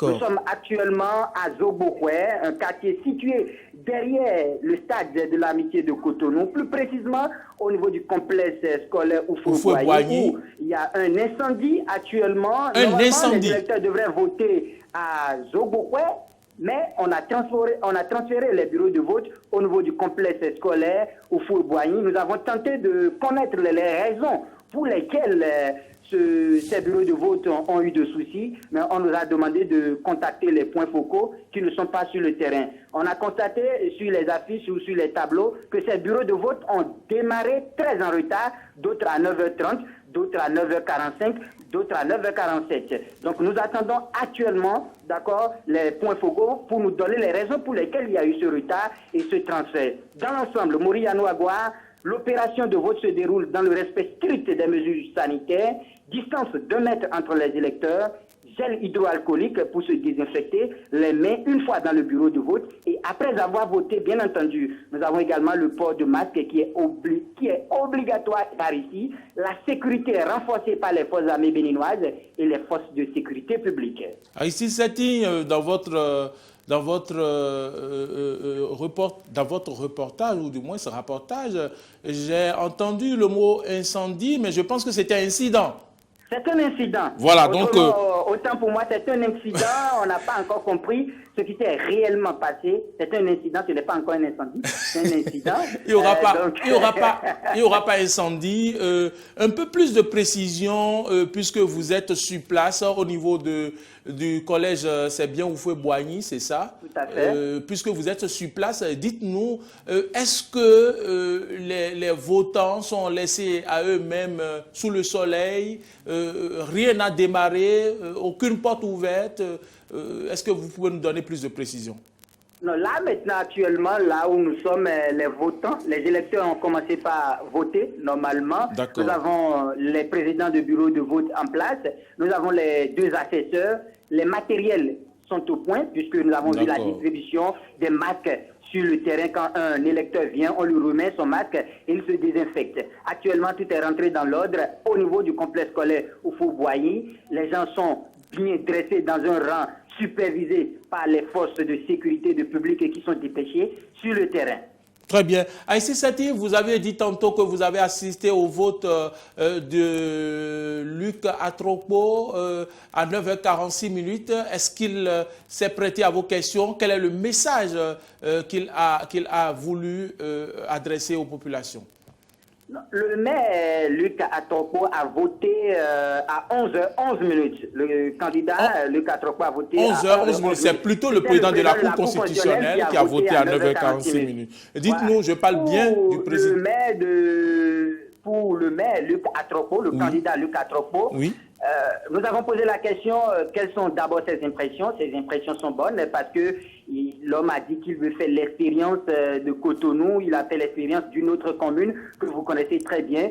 L'homme se dit compétent d'avoir toutes les capacités managériales pour gérer une cité économique qu'est Cotonou. On a demandé alors quelles sont ses ambitions pour la ville de Cotonou. L'homme a dit qu'il ne peut pas se prononcer pour l'instant. Mais pour ce qu'il demande aux électeurs, c'est de lui confier la cité, d'abord de lui donner le poste de conseiller avant qu'il ne passe à la deuxième phase qui est la plus importante. Pour lui, il est satisfait, il est un fils du pays et partout où le Bénin a besoin de lui, qu'il sera présent. Très bien, Aristide Setti. Que vous reste-t-il à faire à présent? Nous allons sillonner encore quelques centres de vote. Actuellement, nous nous apprêtons pour aller à l'école, d'abord à l'école nationale de l'économie et de management, ENEAM, à Cotonou. Nous allons passer également par l'école primaire publique de Bégamin, où nous allons attendre si l'ancien président de la République va voter ou pas, puisque nous avons l'information selon laquelle il a été autorisé, quitte à lui de prendre toutes les dispositions s'il va voter ou pas. Nous allons nous positionner également là pour voir comment on va faire. Nous allons essayer également de contacter sa cellule de communication pour voir si l'homme va voter ou pas et revenir aux fidèles téléspectateurs, aux auditeurs. Merci à vous, Aristide Setti, le constitutionnaliste maison, il faut le dire. Vous avez assisté également au vote du président de la Cour constitutionnelle, un mot à ce propos? Ah oui, le vote du président de la Cour constitutionnelle est conforme à la Constitution puisque le droit de vote est inscrit noir sur blanc dans ce test fondamental de notre pays. Là, vous m'avez eu, Aristide Setti. Eh bien, est-ce que vous avez déjà accompli votre devoir vous-même? Je m'apprête, juste après l'ENEAM, on va prendre toutes les dispositions pour rejoindre notre bureau de vote. Ce qui est sûr, nous sommes des journalistes et nous sommes des citoyens complets. Nous avons le complet hypothalamo hypophysaire pour remplir notre devoir civique. Et je sais que votre devoir civique sera conforme à la Constitution. Merci de nous avoir appelés, Aristide Setti. Bonne suite à vous. Constat fait par ABP dans les bureaux de vote des arrondissements centraux de la commune de Savalou. Le vote a effectivement démarré sans difficulté avec pour toute mesure barrière des gels hydroalcooliques, contrairement au dispositif de lavage des mains annoncé pour protéger contre la contamination au coronavirus, a constaté l'agence Bénin Presse. Au centre de vote Maison des Jeunes de Bafo, au Wegbo, où se trouve un seul poste de vote pour 346 inscrits, le premier électeur a voté à 7 heures. Les membres de vote ont certifié avoir tout pour conduire le vote à terme, nous informe ABP, au centre de vote de Gbadi, dans l'arrondissement de Ataké, où se trouvent 4 postes de vote. Les opérations ont démarré à l'heure, selon les représentants donc de partis interrogés. Au centre de vote de Rondianou, dans l'arrondissement de Savalou, à Ga, se trouvent 2 postes de vote qui ont tous ouvert à 7 heures sans aucune difficulté, témoigne la représentante d'un parti. Dans l'ensemble de ces centres de vote, il n'y a qu'un seul représentant de la société civile qui fait office d'observateur, même si la présence des forces de sécurité et des représentants de partis politiques est effective. Ce n'est pas non plus la grande affluence, nous informe ABP, une heure d'horloge après l'ouverture des centres de vote où les électeurs viennent à compte-gouttes.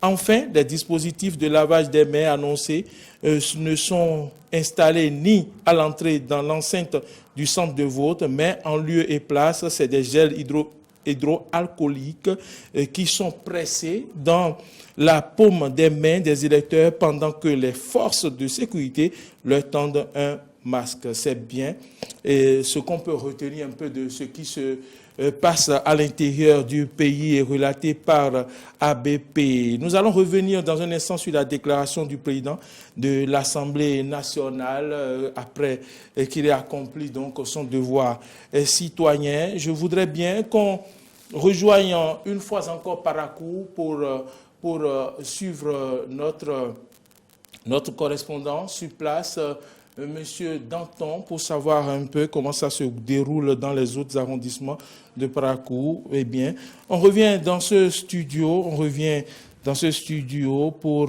continuer ce débat avec M. Aouga. Monsieur Aouga. Oui. Voilà. Donc, à l'intérieur du cordon sanitaire, vous étiez en train de dire qu'on pouvait circuler. Donc, est-ce que vous voulez dire qu'on pourrait autoriser la campagne de masse à l'intérieur du cordon sanitaire? Non, on ne peut pas, compte tenu des données qu'on a par rapport au virus, puisque la volonté c'était de freiner la propagation, la contamination, et qu'il n'était pas possible de faire une campagne de masse comme on a l'habitude de faire. Mais je voudrais simplement montrer que, puisque la question de débat était de savoir quelle était mon impression, est-ce que c'était une bonne chose, est-ce que c'était positif, cette nouvelle manière de faire la campagne. Bon, ce n'est pas voulu. C'était une contingence, c'est quelque chose qui nous a amené peut-être à faire cette campagne-là. Mais je suis en train de montrer qu'il serait trop tôt de faire une analyse pour voir si elle est positive ou non. Mais moi, ce que je peux constater directement, sans faire une analyse en profondeur, c'est que cela a coupé avec l'habitude. Et en plus, nous sommes dans une élection, des élections de proximité. Et nous sommes aussi dans un contexte de réforme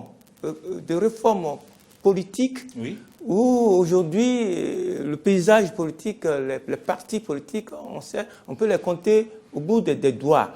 Donc, on n'a pas encore trop expérimenté dans cette nouvelle réforme, dans cette nouvelle cartographie politique. Nous n'avons pas encore totalement expérimenté avant que le corona ne vienne nous imposer cette nouvelle forme, cette contrainte de campagne. Ce qui, à mon avis, a créé quelque part une sorte de désaffection non voulue. C'est ça. Parce que les gens n'ont pas été touchés comme ils n'ont pas été... Comme ce l'était auparavant. Comme c'était Quand vous dites touché, touché, intéressé? Non, pas intéressé. Ça dit qu'il n'y a pas eu la campagne de contact. Parce que on entend UP, on entend BR.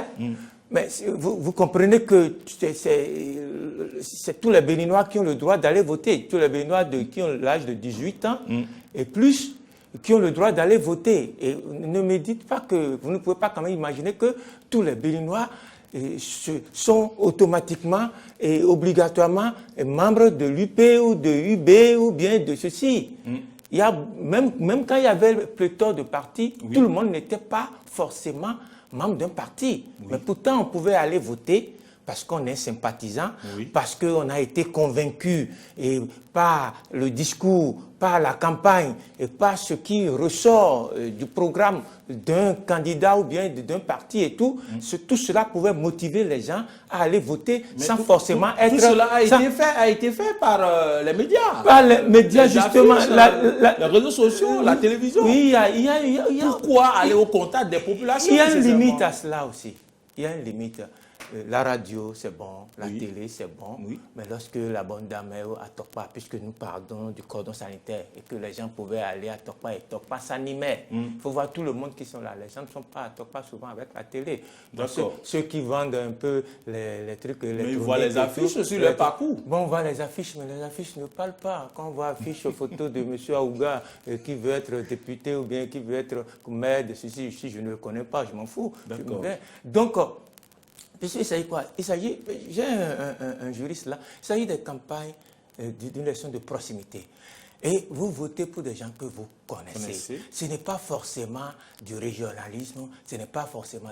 Vous connaissez. Il peut ne pas être de votre ethnie, mais s'il est de votre parti, ou bien si vous êtes membre du parti, si vous n'êtes même pas membre du parti, vous devez savoir pourquoi vous votez pour telle personne, pourquoi vous votez pour tel parti. Et vous pensez que cet objectif n'a pas été suffisamment atteint? Bon, les populations pour un début, ont exprimé des plaintes, peut-être vous êtes avec elles? Oui, moi personnellement j'ai senti qu'il y a une froideur.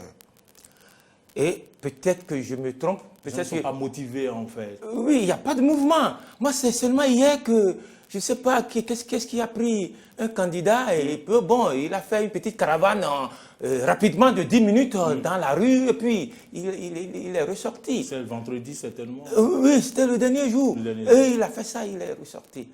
Donc, les gens ne savent pas que, je vous jure, qu'il y a 3-4 jours, mais il y a des gens qui m'ont demandé, mais c'est quand l'élection? Effectivement. C'est quand l'élection? Vous ne pensez pas que tout le monde est scotché à la télé, à la radio, et lorsque on a fini de faire, de travailler, et qu'on est allé à Tokpa, à Saint-Michel, ou bien qu'on a fini de faire Saint-Midjan et tout, et quand on rentre à la maison, on a encore la force de s'asseoir, et de s'asseoir pour regarder la télé comme tout le monde. Non. Non. Donc, nous allons évaluer de toutes les manières la tension politique, les querelles politiques telles que nous les avions connues aux dernières législatives ne sont plus tellement, ne sont pas celles que nous connaissons aujourd'hui. Ça s'est un peu estompé et tout. Et il n'y avait pas les appels au boycott, il y en a eu, mais c'est pas... Il n'y a pas trop de raisons pour que cela soit suivi, comme ce fut le cas aux dernières législatives. Donc nous aurons forcément un taux de participation un peu plus élevé que nous avions observé au cours des dernières législatives. Mais Corona ne nous a pas trop servi, mais je crois que la population va comprendre que à l'impossible, nul n'est tenu. On est obligé de faire compte tenu du contexte. Maintenant, est-ce qu'il va falloir, parce que j'étais dans les coulisses quand j'entendais, vous pensez qu'il fallait capitaliser cela et peut-être tirer une expérience de ça? Tout à fait. Bon, vous pensez que non, vu votre développement? Je sais qu'il y a des avantages.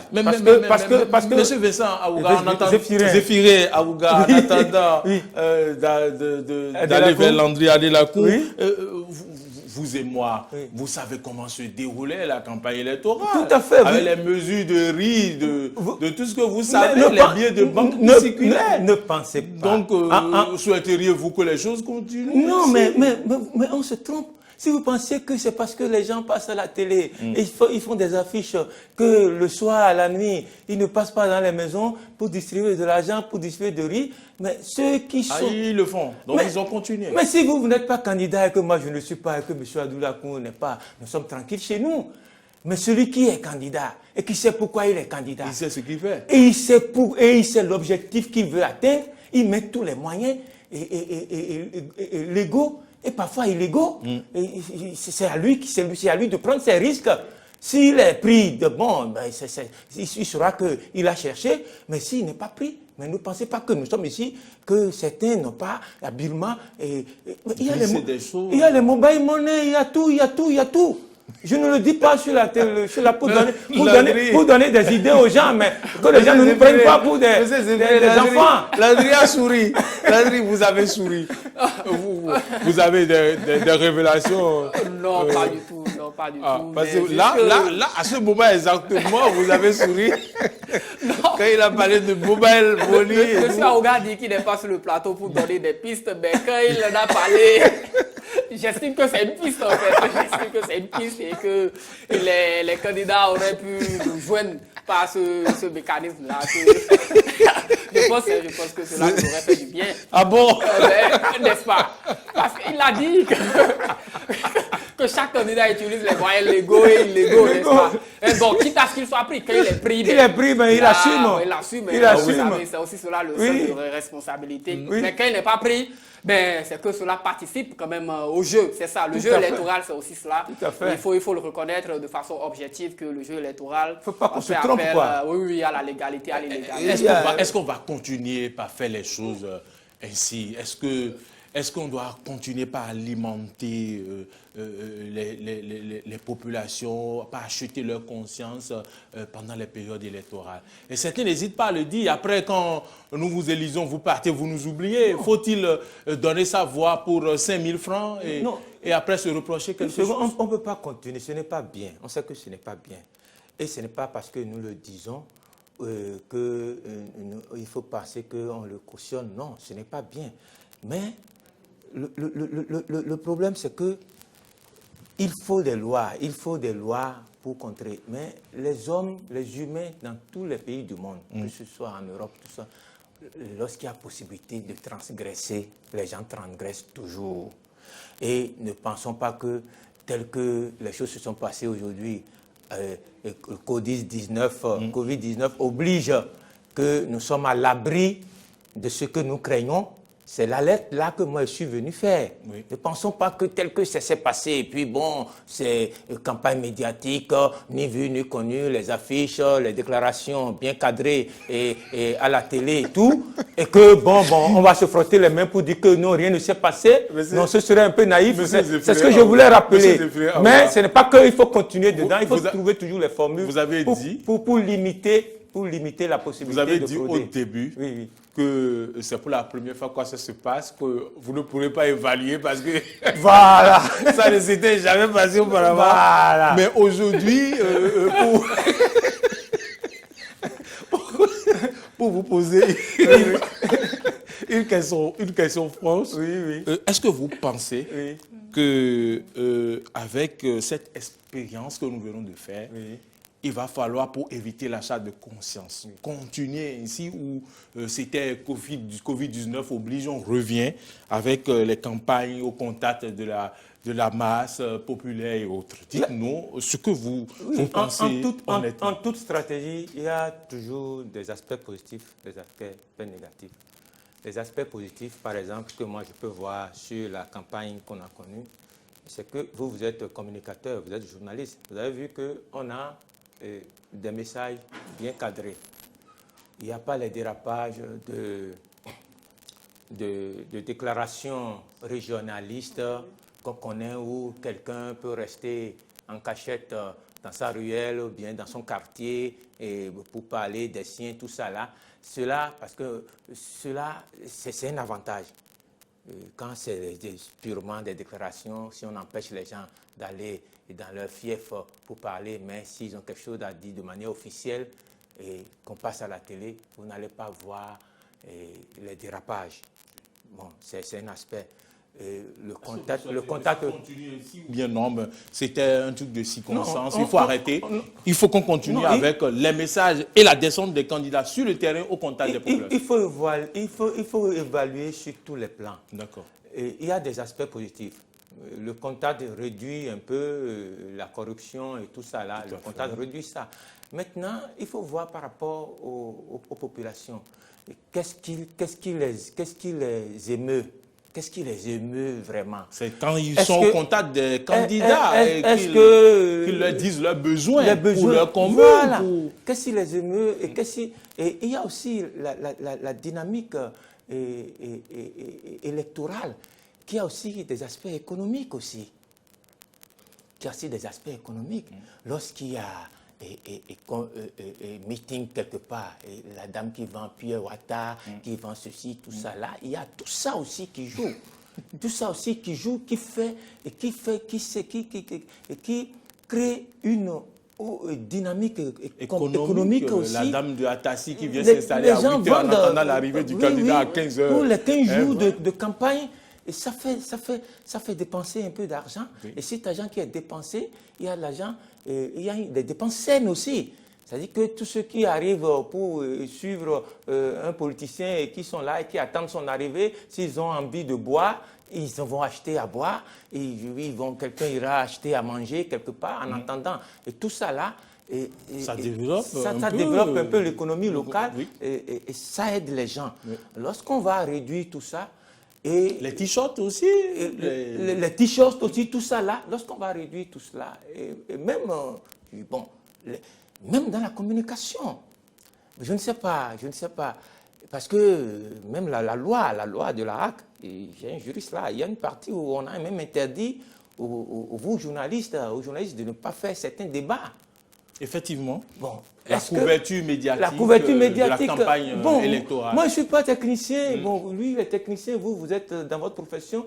Mais moi, honnêtement, en tant que philosophe, je n'ai pas compris ça. Je n'ai pas compris qu'on puisse interdire cela. Bon, comme ce n'est pas mon combat, mais moi, en tant que philosophe, je dis, mais non, il faut laisser les gens décrypter. Les gens font les reportages, discuter. Ça va permettre, si c'est cette option que nous devons adopter, et qu'on ne permet pas aux journalistes de faire les débats pour que les gens puissent voir, pour qu'on puisse discerner X de Y, et savoir qui dit la vérité, qui ne dit pas la vérité, qui est intelligible, qui ne l'est pas. Qu'est-ce que vous proposez? Ce que vous proposez, est-ce que par rapport à là où nous sommes, à nos besoins, est-ce que c'est ça qui convient ou pas? Mais s'il n'y a pas cette possibilité, qu'il n'y a pas, on ne cuisine pas les gens, on ne permet pas aux journalistes de cuisiner les gens, de leur permettre de sortir ce qu'ils ont dans les tripes, mais ce serait trop facile. Parce qu'il s'agit de quoi? Il s'agit de désigner des gens qui vont répondre de nous. Alors là, là, c'est mon point de vue. Vous n'étiez pas d'accord. Je ne suis pas technicien. D'accord. Avant de vous revenir, Monsieur Zéphirien Aouga, Landry, à cette question, est-ce que vous avez une réponse à donner? Faut-il continuer? Est-ce que c'est une expérience qui permet donc à la Haute Autorité de la Communication, à la Sénat, de faire la campagne ici, ou du moins s'il faut donc revenir à la normale lors des prochaines élections pour que les candidats aillent au contact des populations? Une chose est sûre, nous sommes en situation exceptionnelle et donc les mesures sont exceptionnelles. Cela voudrait tout simplement dire qu'en situation normale, les mesures normales reviennent. Alors nous allons souhaiter que les mesures normales reviennent parce qu'il ne faut pas perdre de vue ce que c'est que les campagnes. Les campagnes ont un objectif donné et nous savons ce que c'est. Et les élections également ont un objectif donné. Et M. Aouga l'a dit, lorsqu'il s'agit de désigner des représentants, ceux-là qui vont agir en votre nom, ceux-là à qui vous remettez votre avenir sur 5 ans, 10 ans ou 3 ans selon les mandats, il est important que l'on soit en contact avec ceux-là. Vous savez, la prise de parole est un point essentiel dans la conquête du pouvoir d'État. Il ne s'agit pas d'aller préparer des émissions à la télé et qu'on essaie de toiletter et qu'on met après sur la place publique. Non. Vous venez au milieu du public, vous prenez la parole dans votre regard, dans vos faits et gestes.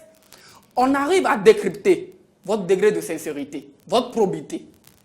Même dans la démarche, parce qu'il s'agit d'une question très essentielle, on arrive à décrypter ce que vous êtes.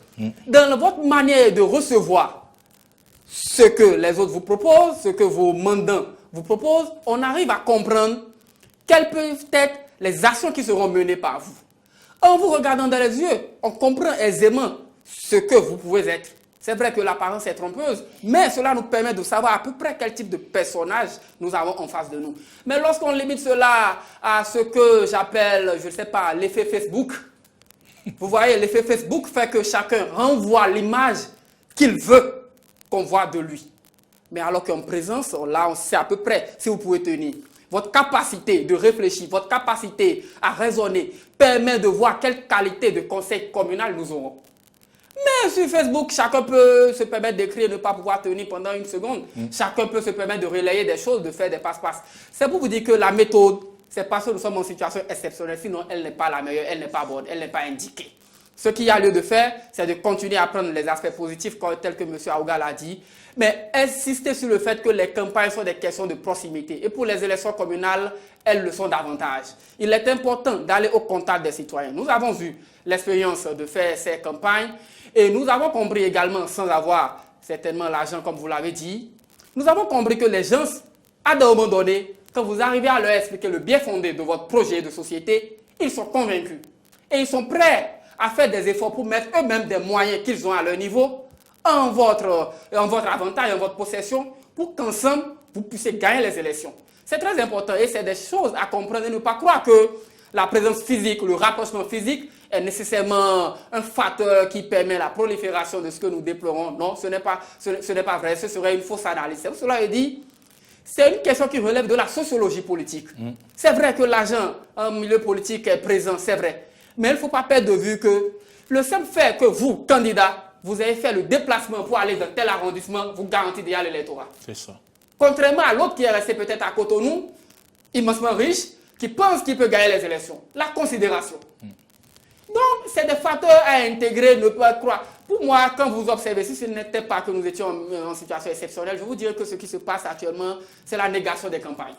Très bien. C'est la négation des campagnes. Ce ne sont pas des campagnes. C'est du saupoudrage, c'est du trompe-l'œil.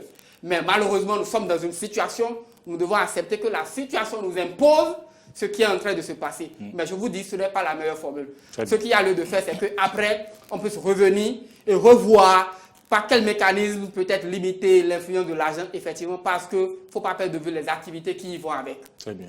Vous voyez un peu, donc c'est très important. Voilà qui est dit avec la permission de Martin Toïsser. Nous irons à Porto-Novo où les premières images ne sont pas venues pour suivre un peu dans quelles conditions les premières personnes ont voté et écouter plutôt leur impression. La disposition prévue, c'était d'abord de donner tout le matériel qu'il fallait président du bureau de vote, accompagné des 2 assesseurs, ce que nous avions fait pour pouvoir les libérer à temps, pour que les votes puissent démarrer à 7 heures.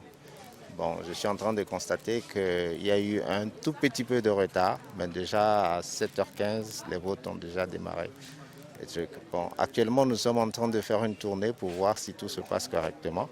Et nous allons le faire toute la journée, en attendant que le soir arrive pour pouvoir faire les dépouillements et faire la centralisation. Aux gestes barrières, on leur a donné toutes les consignes. On est en train de distribuer en même temps les cache-nez et il y a le gel qu'on distribue, qu'on essaie de donner à chaque votant avant de lui donner le bulletin de vote. Les cache-nez sont donnés à ceux qui n'ont pas de masque. Donc, mais il y a certains qui en ont, mais qui demandent, on leur donne aussi des trucs, puisqu'il y en a suffisamment pour distribuer aux électeurs.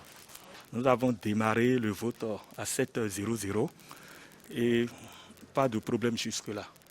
Les électeurs sont en train de venir à petits coups, mais pas de problème majeur, on n'a rien pas comme problème. Quand l'électeur vient, il va chez le premier assesseur, il s'enregistre là-bas, moi je lui donne l'encre et le gel. Il rince sa main, je lui donne aussi son cache-nez, je lui donne son bulletin, il va voter, il repart chez le premier assesseur pour prendre sa carte. C'est comme ça que nous faisons. Tout a démarré déjà à 7 heures déjà, parce qu'avant 7 heures, tous les agents de Faux Euros sont déjà au point, et les matériels aussi. Et à 7 h on a commencé. En tant que représentant du quartier, ma mission, c'est d'observer et s'il n'y a pas de problème. Et si les agents ont quelques difficultés, ils me font appel et j'interviens. Comme d'habitude, il n'y a pas d'incident majeur et ça s'est bien déroulé. Et pour le moment, il y a peu d'affluence quand même. Voilà, vous avez suivi un peu les électeurs, les coordonnateurs de bureaux de vote, les propos et images recueillis par Ahmed Didier Rumpenoudi. Et nous avons également les images du Nord, précisément de Parakou, une école primaire publique où nous avons les images, école primaire publique d'Oraru, donc où nous avons eu les premières images de vote à l'EPP d'Oraru. Et nous allons d'ailleurs contacter Franck Danton. Il est le directeur de publication de Nord-Sud quotidien, voilà, et si je ne me trompe. Et donc, on va le contacter, mais avant, on va suivre un extrait du premier votant à ce bureau de vote. Bonjour, monsieur. Je m'appelle Adjibola Albert. Je suis électricien bâtiment. Donc, je suis venu accomplir mon devoir civique dans le quartier Oru, Sokoro. Parfaitement, ça s'est bien déroulé, ça s'est bien passé. Et j'invite mes concitoyens, ils n'ont qu'à sortir massivement pour venir voter.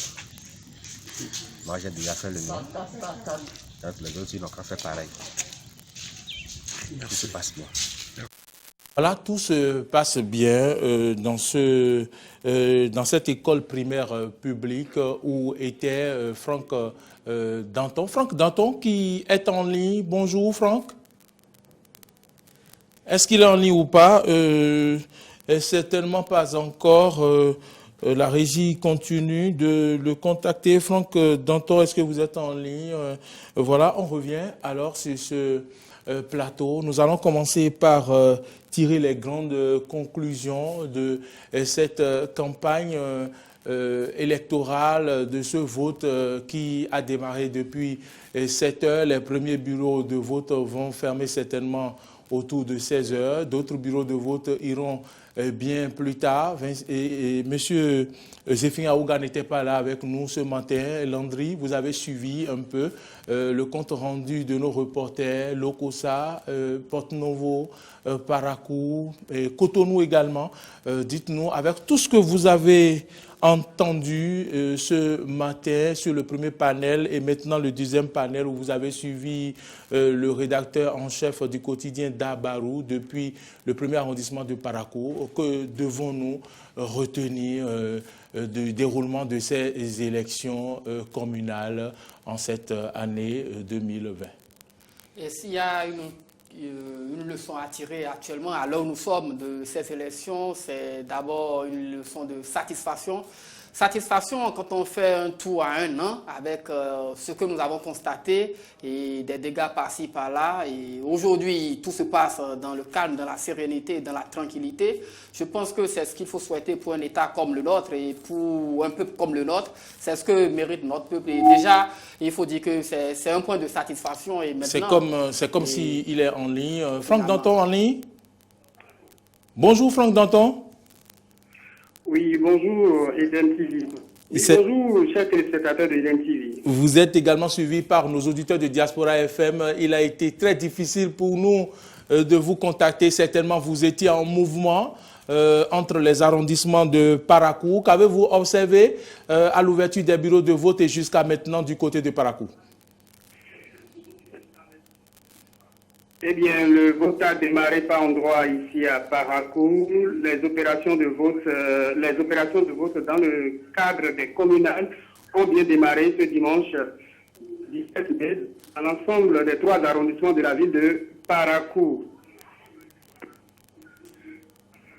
Après la pluie qui s'est évitée très tôt dans le déroulement normal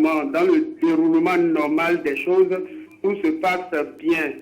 La pluie a finalement cessé et puis le ciel est clair et le soleil s'est pointé à l'horizon. Je pense que les électeurs sortent déjà peu à peu au poste de vote numéro 1 du centre de vote de Borarou, quartier Ourou-Tokorou, dans le premier arrondissement de Parakou.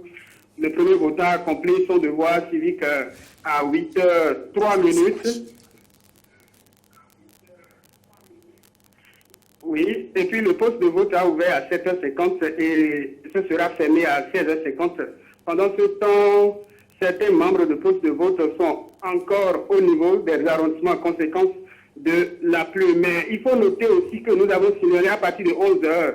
À partir de 11h10, on a constaté après notre tour que 14 postes de vote dans le premier arrondissement de Parakou ne disposent pas du tout du matériel pour le démarrage des élections municipales et communales qui se déroulent aujourd'hui même sur toute l'étendue du territoire national. Rapproché le coordonnateur du premier arrondissement, Draman Moutawakilou, a expliqué les raisons de ces dysfonctionnements. Depuis la réception du matériel, a-t-il dit, nous avons constaté qu'en ce qui concerne les kits relatifs au bureau d'arrondissement, on devait avoir 9 colis sur 9. Malheureusement, nous avons reçu 8 colis. Le colis 4 sur 9 n'étant pas là, mais il s'est fait que ce colis comportait 14 kits. Et la conséquence, 14 bureaux de vote sont restés sans pouvoir démarrer, a-t-il expliqué en précisant que le compte rendu a été fait depuis 72 heures à la Sénat. Le chauffeur aurait eu un peu de problème à hauteur de Boyko en venant selon ses propos. Mais pour l'heure, le véhicule est là, nous l'avons constaté, le véhicule est venu qui transportait les kits et est arrivé à 11h17. Et les bureaux de vote sont déjà même ouverts. De plus, le temps de vote qui est de 9h sera respecté, nous a-t-il confié. Voilà un peu le point par ici à Parakou. Donc, on peut retenir que tout se déroule dans le calme autour de vous à Parakou, dans les arrondissements de Parakou.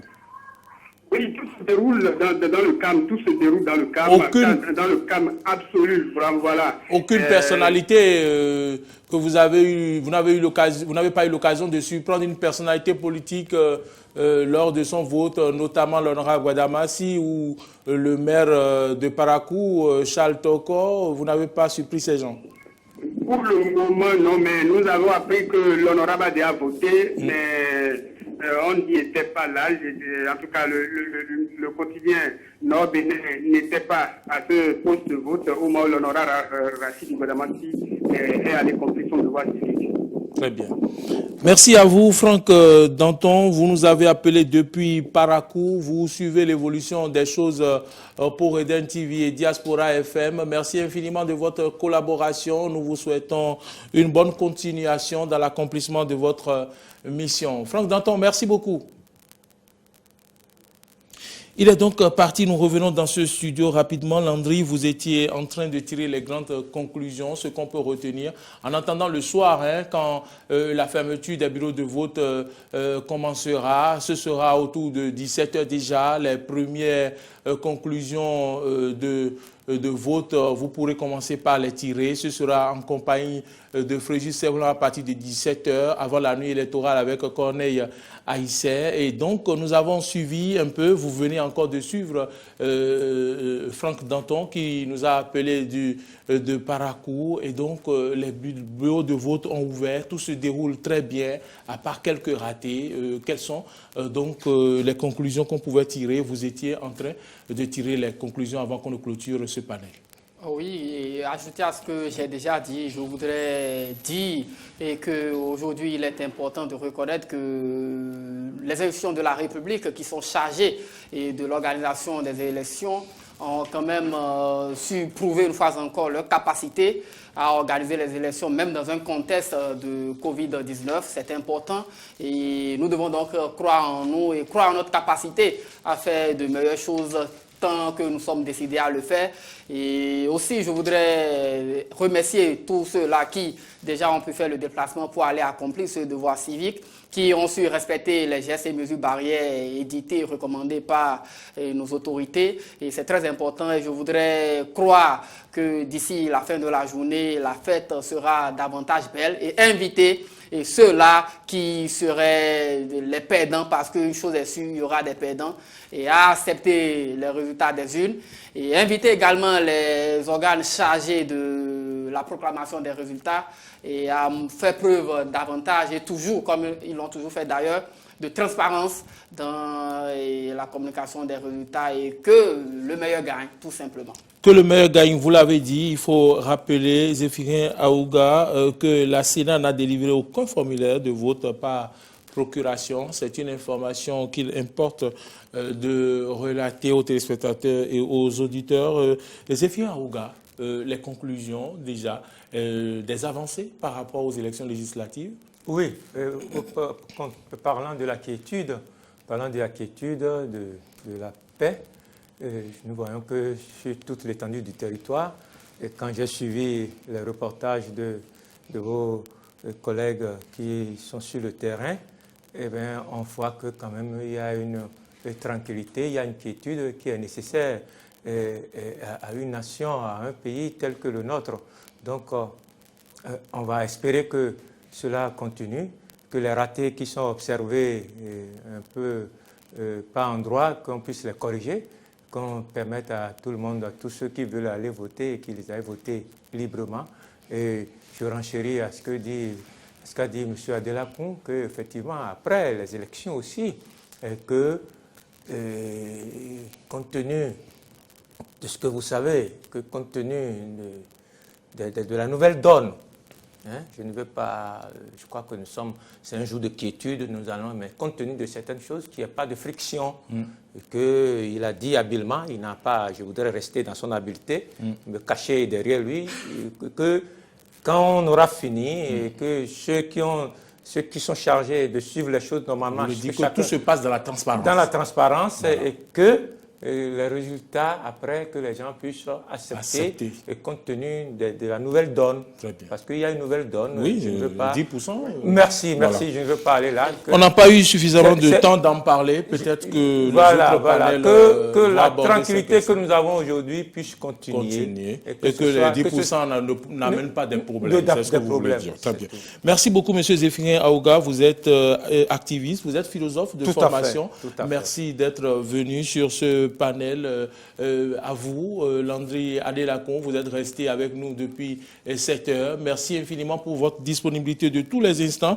Mesdames, Messieurs, ça continue sur le terrain. Nous vous invitons à la paix, à la sérénité et puis à contribuer donc à l'enracinement de la démocratie, à la gouvernance locale chez nous. Les candidats ou du moins les partisans sont invités à cultiver la paix autour d'eux. C'était donc la matinale des communales. Depuis 8 heures, j'étais en votre compagnie. Nous avons observé une courte pause et puis nous avons repris à 11 heures.